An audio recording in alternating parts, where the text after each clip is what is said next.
Guys, welcome to Temilayo and Mom channel. Welcome to another video, and if you are new, you are very welcome, of course. So today I just want to show you guys how to wrap samosa. I know I've made some video on this, but most of you don't still get it. So today I'm just going to show you step by step how to do this. Okay, firstly we are going to prepare our items we'll be using, which is our brush for painting on the pan, and also the one for closing our wrap. Okay, so while that is soaking up, so all of the dryness can go off, I'm going to prepare my tray, and by doing this I'll just sprinkle some plain flour on it. This is plain flour, nothing is mixed in it, so I'm just going to spread that and set it aside. This is for me to place my chops once I'm done wrapping them. Okay, so this I'm using a cake board for this. This is where I'm going to place the wrap and then add my filling. So I usually use my chopping board, but recently I started using this cake board, so and it comes out really well. So yeah, I have my bowl and I have a plate of water, and now I'm just measuring my wrap mix. Okay, the one we made the other day, I do make more of it, so that's what I'm measuring. And the cup I'm using there is actually the half cup, and I did 3 of the half cups. So I'm just going to mix this very well, and you already know this process. I have done it before, I've done it several times. So I'm just going to mix this and get the consistency that I want, which is this, not too runny and not too thick. Okay, so now I'm just getting my brush out from the soaked water. You can see it's already soft, like the brush is back to life and ready to be used. So I'm going to squeeze that out and then get my other brush. So you can see it's very soft now. It can just take my my liquid and do its thing. So I'm going to get the other brush, and I'm just setting up. Actually, the main thing about this is once you get your setup ready, every other thing will just be coming smoothly. Okay, so now I'm going to add some of my filling, which I've brought out since morning and it has defrosted. So I'm going to bring it out. I'm going to turn the portion I'll be using in a plate, and then wrap the rest of them and just keep it aside in case I need more. So that's what I think I'm needing for now, and I'm just going to keep it in its position. Everything has to be positioned well, just so you don't get to start looking for anything. And yeah, I have some plain flour which I'll be using to flour my cake board as I go, you get. So now the pan is ready. I'm just going to spread. So there's no unique way to spread this. You can see I'm doing it as easy or as simple as possible. So that is what I do. You can see I just coated like 2 to 3 times, and that was it. Okay, so you don't want to overcoat it so you don't get a thick wrap.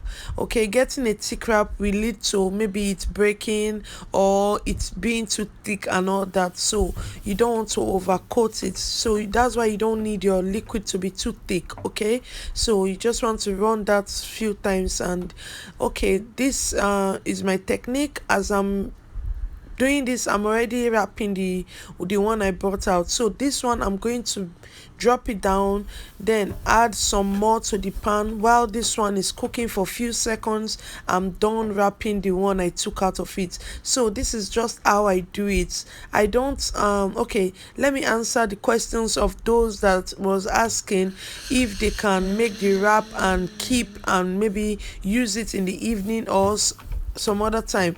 Okay, that's in this process, like with this my liquid method, I have not really make the wrap, keep it and use it some other time because of the arrangement, the way I do it. Doing it and keeping it is actually a waste of time, because you can actually be making your wrap and be rolling at the same time. I'm going to show you towards the end how I cope, like how I do that.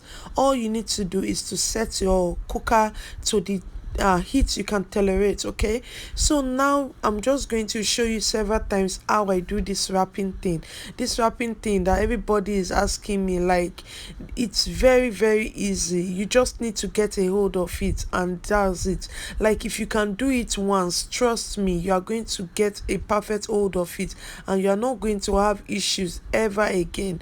Okay, so I'm going to do it again so you all can see and understand it. I'm sorry, I was just like talking and I didn't let you see the one I did before. So this is the amount I have done like I've done already. I'm just going to go again and show you step by step. So this is my wrap.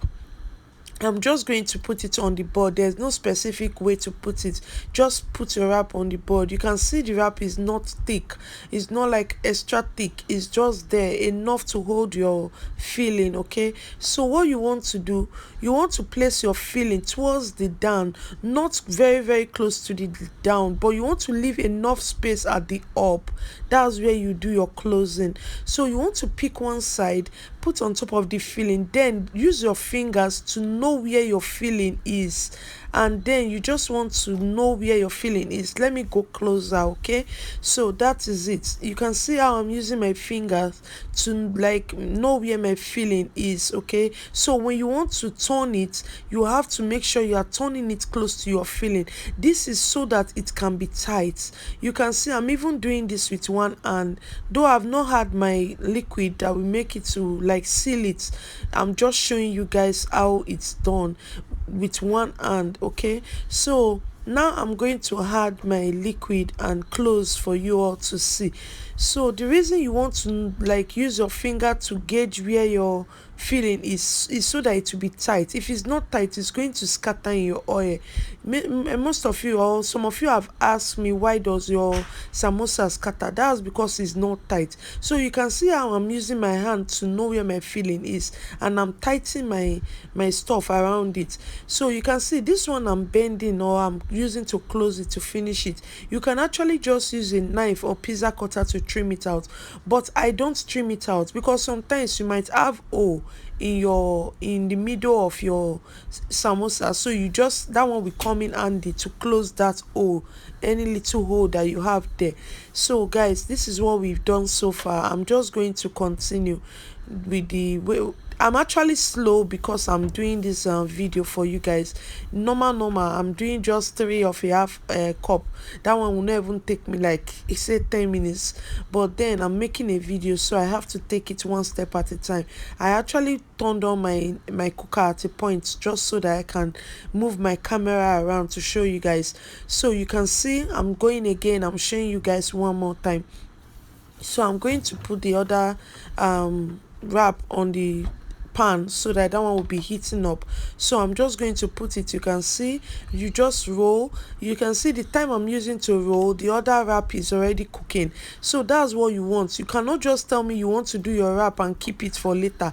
The time you are using to do your wrap to keep for later, why not just be rolling it and keep your small chops so that later you can rest and just go. So now I'm showing you that I have a hole. You can see I have a hole, right? So I'm going to show you how I'm sealing that hole. You can see, so that extra flesh there is what we seal that hole, and you don't have any problem again. You can see.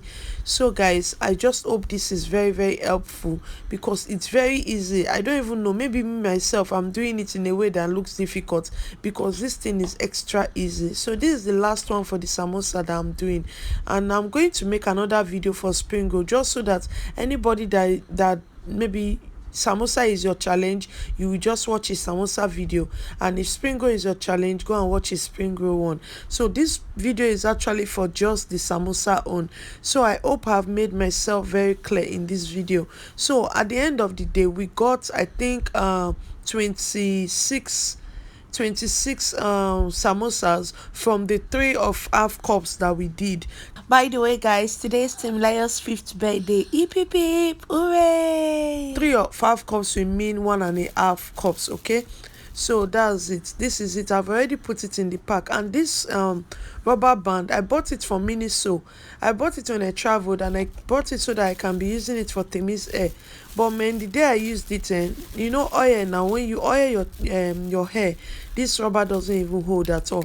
The moment you are putting it, it's just breaking, like it's cutting. So instead of wasting it or just keeping it, I said, okay, let me be using it for my small chops bag, since it comes in handy. So guys, I'm not going to leave you guys hanging. I'm still going to show you, because not all of you want to waste your flour at a learning stage. So let's do it with paper, so you guys can actually just go ahead and learn with paper several times before you miss your flour. Flour is very expensive now. I don't want you guys to waste it. So I tried to cut a circle, but this is the best I can get. So I'm just going to set that down, and I'm going to pack some of those rough end that I've cut out, and I'm going to form my filling. This is going to be my filling for this practical I'm doing with this paper. So this is my filling, my imaginary filling. Okay, so let's do this. Okay, so for some of you that will not want to mix your flour and go and be doing anyhow in the kitchen, this is what you should do. So you can see the space at the down is smaller than the space in the upside. So I'm just going to pick the sides of the down and then bring it up, then point where my filling is and just squeeze the other side and take it up. Guys, we have a triangle now. Okay, we have a funnel triangle kind of shape now. Okay, so now you want to pinch where your filling is. You can see what I'm doing with the paper. Okay, so for a better illustration, I went and get my pen, and I'm just going to mark so you can understand what I'm doing. So I mark where my filling is, and that's where I will be folding up next. Where I'm doing zigzag on now is where I'll put the liquid that we use to seal the wrap. Okay, so I've taken my filling up now, and it's very tight. So where I'm putting this arrow is where the first closure will be. Is where the first I'm going to take in first. Okay, so you want to take that in first. Okay, you can see I still have some extra edge there. That's how it is even when I'm doing this floor one. So this one now, you still want to take that in, take it in. So you see, so those extra ends that you have, if you have a hole or anything, that one you can trim it out. You can just like close it the way I did now. Remember, there is a liquid there to close it up. So guys, how do you see this? You can see we already made the samosa. You can go ahead and tear that off or use your pizza cutter and remove it. Like I said, that's not something you really need, but the reason why you want to do that is in case you have a hole at that place I'm pointing now. You get, you might just have a hole, like your green beans or your sweet corn that is in your filling can just poach a hole there. So instead of you cutting it out, just leave it there and use it to seal it up, so that when you are frying, you will not end up with scattered samosa. Let's go again. Let's do this again. This time I'm going to use the back side. Okay, so I'm going to add my filling close to the end, close to the down, and giving me more room at the up part. Okay, I'm taking one side and I'm rolling it, I'm folding it in, taking the other side, fold it in, giving me a funnel and a triangle. So I'm going to take my filling up and then go sideways once, which is the left side. Then I'll come back to my right hand and then fold. Okay, so this is it, guys. This is it. This is it. Let me know how your own go. Thanks for watching. Bye. I no go stop, I no go settle. My light is never